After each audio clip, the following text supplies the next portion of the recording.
नमस्कार दोस्तों, मेरा नाम है एडवोकेट त्रिभुवन कौशिक और आप लोग देख रहे हैं मेरा वीडियो ब्लॉग। आज के वीडियो ब्लॉग में हम लोग डिस्कशन करेंगे दी एक्चुअरीज एक्ट 2006। इसके बारे में हम लोग थोड़ा सा विचार विमर्श करेंगे। तो सबसे पहले समझ लीजिए कि ये एक्चुअरीज बेसिकली होते क्या हैं।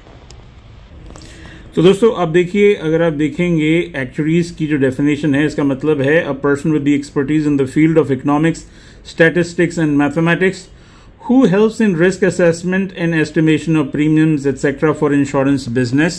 तो इसका कहने का मतलब ये है कि जो लोग इंश्योरेंस के व्यवसाय में होते हैं भाई, उनके ऊपर ये एक्चुअरीज एक्ट लागू होता है।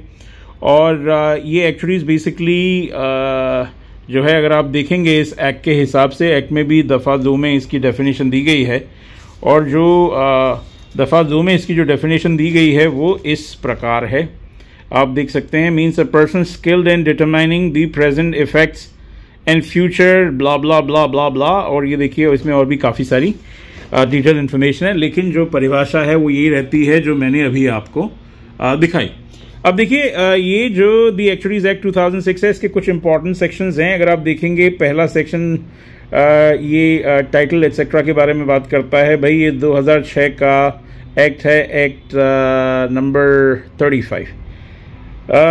2 में इसकी डेफिनेशन हैं। सेक्शन में section 6 entry of the name of registrar, 7 associates and fellows, certificate of practice. Section 9 section 10 members to be known as actuaries, disqualification किस हिसाब से होगा, penalty for falsely claiming to be members etc., penalty for using names of institutions, awarding degrees for the actuarial science etc. 39 companies not to engage in the actuarial practice। भाई कंपनियों को ये assure करना है कि वो जो है एस्टिमेशन के बिजनेस में नहीं जाएंगी जो इंश्योरेंस के बिजनेस में हैं, क्योंकि इस हिसाब से तो अपने हिसाब से भी डिसाइड कर पाएंगे कि क्या प्रीमियम होगा। सेक्शन 40 बात करता है qualified person not to sign, qualified person only to sign the documents. Unqualified लोग जो है वो दस्तावेज साइन नहीं कर सकते हैं। Offences by company and 42 offence sanction to prosecute. दोस्तों अगर आप लोग ये देखोगे तो ये जो कानून है द एक्चुअरीज एक्ट 2006, ये बेसिकली बनाया गया है कि जो इंश्योरेंसेस के जो प्रीमियम्स होते हैं हमारे देश में, उन प्रीमियम्स को किस हिसाब से इन्फ्लेशन को ध्यान में रख के कैलकुलेट किया जाए। इसके लिए जो एक्चुअरीज होते हैं, जो जिनको मैथमेटिक्स, स्टैटिस्टिक्स और इकोनॉमिक्स की जानकारी होती है, उनको एक पढ़ाई करनी होती है। और वो जो है, जो संस्था है इस एक्ट के तहत, उसके तहत जो है अपना रजिस्ट्रेशन कराते हैं और उस बेसिस पे जो है प्रीमियम एटसेट्रा कैलकुलेट करने में जो है इन इंश्योरेंस कंपनीज की मदद करते हैं।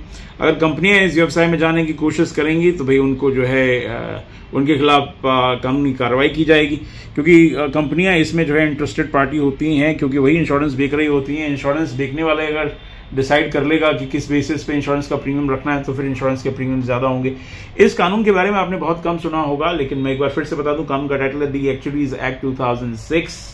ये जो बनाया गया है, ये बनाया गया है इंश्योरेंस के प्रीमियम्स को डिटरमिन करने के लिए जो क्वालिफाइड प्रोफेशनल्स होते हैं वो किस हिसाब से काम करेंगे, इसके लिए। दोस्तों मैं ऐसे वीडियो ब्लॉग्स बनाता रहता हूँ। आई एम श्योर आप लोगों ने अभी तक मेरा वीडियो ब्लॉग सब्सक्राइब कर लिया होगा, नहीं किया तो कर लीजिएगा।